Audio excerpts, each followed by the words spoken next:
Good morning all of you. हम Indian contract act second पढ़ रहे हैं, जिसके अंतर्गत हमने पार्टनरशिप एक्ट चालू कर रखा है, इंडियन पार्टनरशिप एक्ट 1932। हमने देखा था अभी तक, हमने भागीदारी क्या है पढ़ लिया। भागीदार क्या है, फर्म नेम क्या है, भागीदारी कैसे निर्मित होती है, स्टेटस से होती है या कॉन्ट्रैक्ट से होती है, किस प्रकार से उसका निर्माण होता है, ये सारे कंसेप्ट पढ़ चुके हैं। अब हम आज बात करेंगे टाइप्स ऑफ पार्टनरशिप की, कि साझेदारी है जो कितने प्रकार की होती है, टाइपिंग कितने होते हैं पार्टनरशिप के, उसकी आज हम चर्चा करेंगे। टाइप्स ऑफ पार्टनरशिप, 3 प्रकार के पार्टनर होते हैं। First of all partnership for a fixed period, second partnership at will, third particular partnership यानी कि निश्चित अवधि की साझेदारी, सेकेंडली इच्छाधीन साझेदारी और थर्ड विशिष्ट साझेदारी। हम तीनों साझेदारी देखेंगे कि इनके अंतर्गत क्या क्या जो है कमेंट है, क्या किस प्रकार के इसमें एसेंशियल एलिमेंट है। तो फर्स्ट बात करेंगे partnership for a fixed period. नाम से समझ में आ रहा है कि निश्चित अवधि की साझेदारी। निश्चित अवधि की साझेदारी में क्या होता है कि जो भी साझेदारी कर रहे हैं आप, जब आप साझेदारी का क्या कर रहे हैं, एग्रीमेंट कर रहे हैं, कॉन्ट्रैक्ट कर रहे हैं, तो उस समय आपने क्या डिसाइड कर लिया कि यह कॉन्ट्रैक्ट, यह संविदा कितनी अवधि के लिए रहेगी, कितनी अवधि के बाद ये समाप्त हो जाएगी, तो वो डिसाइड कर लिया उस समय। तो वो साझेदारी क्या हो गई, निश्चित अवधि की साझेदारी होगी, कि फिक्स्ड टाइम के लिए क्या हो गई, साझेदारी हो गई। कब डिसाइड कर लिया, जब आपने साझेदारी का कॉन्ट्रैक्ट किया था उस समय आपने ये डिसाइड कर लिया कि वो साझेदारी कितने टाइम तक रहेगी, कितनी अवधि के लिए रहेगी, कितना उसका कालावसान होगा, कब उसका पर्यवसान होगा, यानी डिटरमिनेशन होगा। समय अवधि आपने डिसाइड कर ली, जैसे ही वह समाप्त हो जाएगी वैसे ही क्या हो जाएगी, निश्चित अवधि की साझेदारी समाप्त हो जाएगी। सेकेंडली बात आती है पार्टनरशिप एट विल की, सेक्शन 7 क्या बताता है पार्टनरशिप का, सेक्शन 7 की इच्छाधीन साझेदारी, यानी कि इच्छाधीन का मतलब क्या है, आपकी इच्छा के अनुसार साझेदारी। जब आप साझेदारी कर रहे हो तो उसके अंतर्गत ड्यूरेशन ऑफ पार्टनरशिप और डिटरमिनेशन ऑफ पार्टनरशिप दोनों का ही प्रावधान नहीं रखा गया है, यानी कि कितनी अवधि तक के लिए क्या होगी, साझेदारी होगी और कब उसका पर्यवसान होगा, ये दोनों ही चीजें डिसाइड नहीं की गई है। तो वो क्या कहलाएगी, पार्टनरशिप एट विल कहलाएगी, इच्छाधीन साझेदारी कहलाएगी। वो फिक्स्ड क्यों कहला रही थी, क्योंकि जब आपने कॉन्ट्रैक्ट किया था उस समय आपने क्या कर लिया, उसकी कालावधि वो कितने समय तक रहेगी और कब वो समाप्त होगी, वो दोनों ही चीजें डिसाइड कर दी गई थी। लेकिन पार्टनरशिप एट विल में क्या हो रहा है, आपने ड्यूरेशन और डिटरमिनेशन पार्टनरशिप की दोनों ही डिसाइड नहीं की गई है, तो पार्टनरशिप एट विल कहलाती है। हम इसमें आगे और भी देखेंगे, उससे पहले हम थर्ड कौन सी पार्टनरशिप है उसके बारे में देख लेते हैं। थर्ड पार्टनरशिप कौन सी कहलाती है, पर्टिकुलर पार्टनरशिप, यानी कि विशिष्ट साझेदारी।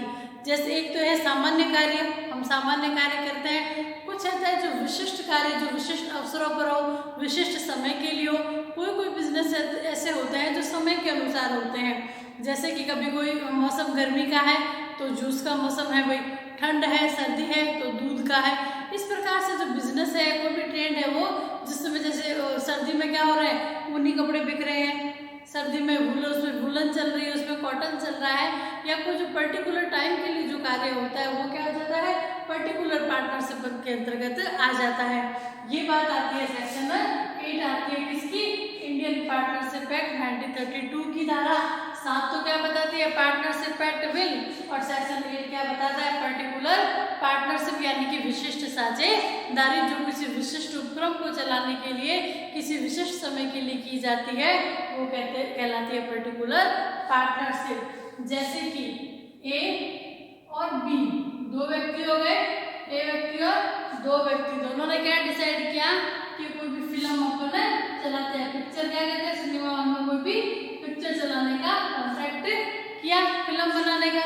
जैसे ही फिल्म बन गई उनकी, वैसे क्या हो गया, वो विशिष्ट कार्यक्रम पूरा हो गया, क्योंकि किसके लिए कॉन्ट्रैक्ट किया था उन्होंने, सिर्फ मेकिंग ऑफ द पिक्चर यानी कि फिल्म बनाने के लिए, कोई भी पिक्चर बनाने का निर्माण करने के लिए उन्होंने कॉन्ट्रैक्ट किया था। वो पिक्चर जैसे ही समाप्त हो गई, वो कार्य पूर्ण हो गया, तो वो भी क्या हो गई, पार्टनरशिप, पर्टिकुलर पार्टनरशिप थी वह समाप्त हो गई, ऑटोमेटिक समाप्त हो गई। जैसे निश्चित अवधि में तो क्या हो रहा था कि अपन ने क्या करा है कि समय अवधि समाप्त हो गई तो समाप्त हो गई, इससे पर्टिकुलर काम समाप्त हो गया। पर्टिकुलर काम क्या था, फिल्म के निर्माण करने का। फिल्म का निर्माण आपने कर लिया तो किस उपक्रम को आपको चलाना है, किसी को नहीं चलाना, आपका कार्य समाप्त हो गया, तो अब क्या हो जाएगी, ये पार्टनरशिप भी पर्टिकुलर समाप्त हो जाएगी। अब हम बात करेंगे कि partners for a fixed period और पार्टनरशिप, पर्टिकुलर पार्टनरशिप है, यह क्या आगे भी बढ़ सकती है या यहीं पर ये रुक जाएगी। अपन ने फिक्स पीरियड के लिए पार्टनरशिप कर ली तो इस पार्टनरशिप को हम आगे बढ़ा सकते हैं, या पर्टिकुलर किसी कार्य के लिए की है तो इस पर्टिकुलर पार्टनरशिप को हम आगे बढ़ा सकते हैं। क्या ऐसा कोई प्रावधान है, ऐसा कोई प्रोविजन है? तो ऐसा प्रोविजन है, ये प्रोविजन आता है सेक्शन 17B और सेक्शन 17C के अंतर्गत, किसके, इंडियन पार्टनरशिप एक्ट के तहत ही। 17B क्या कर रहा है, 17B क्या बना देगा, उसको पार्टनरशिप एक्ट बिल बना देगा। कब, जब निश्चित अवधि की साझेदारी थी, लेकिन सभी साझेदार क्या कर लेते हैं, सहमत हो जाते हैं इस बात पर कि संविदा को और बढ़ाया जाए, इस पार्टनरशिप को और अधिक बढ़ाया जाए, तो सभी सहमत हो गए और सभी ने क्या कर लिया, यह कॉन्ट्रैक्ट कर लिया है। तो 17B के अंतर्गत क्या हो जाएगी, वो पार्टनरशिप और फिक्स पीरियड किसमें चला जाएगा, पार्टनरशिप एक्ट बिल में परिवर्तित हो जाएगी। लेकिन उनके जो अधिकार है, जो ड्यूटी है, वही रहेंगे जो कि पहले उनके बने हुए थे। तो किसमें चेंज हो गई, 17B क्या कहता है सेक्शन, जो चेंज हो गया किसके अंतर्गत, 17B चेंज हो गया पार्टनरशिप एक्ट बिल के अंतर्गत। जो फिक्स पार्टनरशिप थी, यदि निश्चित अवधि की साझेदारी को बढ़ाना चाहता है कि नहीं हमें और कुछ समय के लिए रखनी है, तो क्या हो जाएगी, पार्टनरशिप एक्ट बिल के अंतर्गत ही परिवर्तित हो जाएगी और उनके अधिकार करते हुए वही बने रहेंगे जो उनके पहले थे। यही बात आती है सेक्शन 17C क्या कहता है, निश्चित अवधि के लिए चले, जैसे हमने कहा कि अगर भी दोनों ने क्या किया, फिल्म के निर्माण के लिए कॉन्ट्रैक्ट कर लिया। अब वो क्या चाहते हैं, फिल्म निर्माण हो गई तो समाप्त हो गई, लेकिन वे क्या चाहते हैं कि इस विशिष्ट जो बिजनेस चल रहा है उसको हम चलाते रहें, तो वो क्या करेंगे, वो पार्टनरशिप एक्ट बिल में चेंज हो जाएगी पर्टिकुलर पार्टनरशिप। तो 17B तो क्या करता है, जो फिक्स पार्टनरशिप को बदल रहा है किसमें, पार्टनरशिप एक्ट बिल में, और 17C क्या कर रहा है, पर्टिकुलर पार्टनरशिप को बदल रहा है एक्ट बिल में, यानी कि वो उसको आगे जारी रखना चाहते हैं तो उनके पास ये ऑप्शन पड़ा है कि वो किसमें जा सकते हैं, पार्टनरशिप एक्ट बिल में, क्योंकि वहाँ पर ड्यूरेशन और डिटर्मिनेशन की पार्टनरशिप की कोई व्यवस्था नहीं है, क्योंकि जब आप साझेदारों की इच्छा होगी तभी वो क्या होगा, डिटर्मिनेशन और ड्यूरेशन उनका समाप्त होगा। तो ये बात आ गई इसकी पार्टनरशिप फिक्स पीरियड की और पर्टिकुलर पार्टनरशिप की, कि वो इच्छा साझेदारी में भी परिवर्तित हो सकते हैं। अब हम बात करते हैं पार्टनरशिप बिल की, यानी कि सेक्शन 7 की। हमने ये देख लिया कि इच्छाधीन साझेदारी क्या है, जिसमें साझेदारी की अस्तित्व अवधि के लिए या उसके पर्यावसान के लिए कोई भी उपबंध नहीं किया गया है, तो वो इच्छाधीन साझेदारी कहलाती है। अब ये तो नहीं कि साझेदारी चलती रहेगी जीवन पर्यंत, कुछ न कुछ तो इसमें भी ऑप्शन होंगे कि कोई साझेदार बाहर निकलना चाहता है या फर्म को विघटित कर दे, तो इसके लिए क्या व्यवस्था है उसकी हम बात करते हैं। अब रिटायरमेंट होना चाहता है कोई भी पार्टनर, पार्टनरशिप एक्ट बिल से रिटायरमेंट ऑफ पार्टनर की बात करेंगे तो हम सेक्शन देखेंगे 32 का क्लोज ए।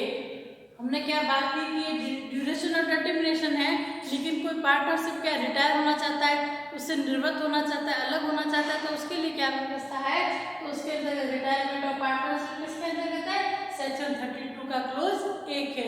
लेकिन उसके लिए पार्टनर को क्या करना पड़ेगा, पार्टनर को लिखित में नोटिस देना पड़ेगा।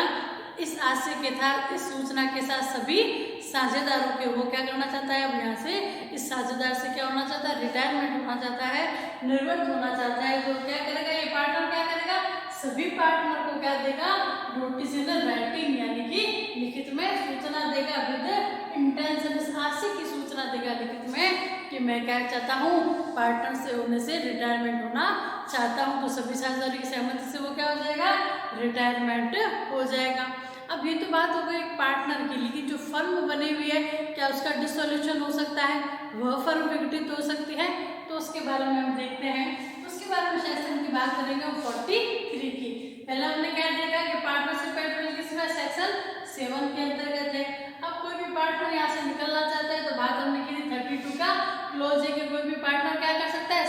भागीदारों को सूचना देनी है, कौन सी, लिखित में, अपने आशय की कि वो रिटायर होना चाहता है। तो ये हो गया।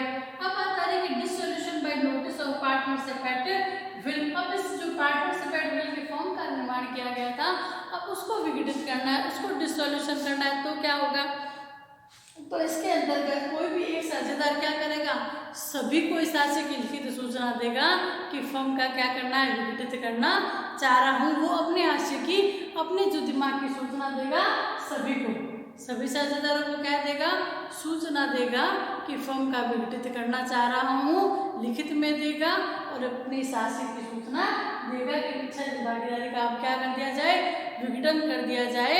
तो अपना आशय किसको बताएगा, सभी पार्टनरशिप को बताएगा। अब ये उसने आशय तो बता दिया कि भाई डिसोल्यूशन हो रहा है इस स्थिति को, कि मैं क्या करना चाहता हूँ, फर्म का विघटन करना चाह रहा हूँ, सभी साझेदारों की सहमति आवश्यक है।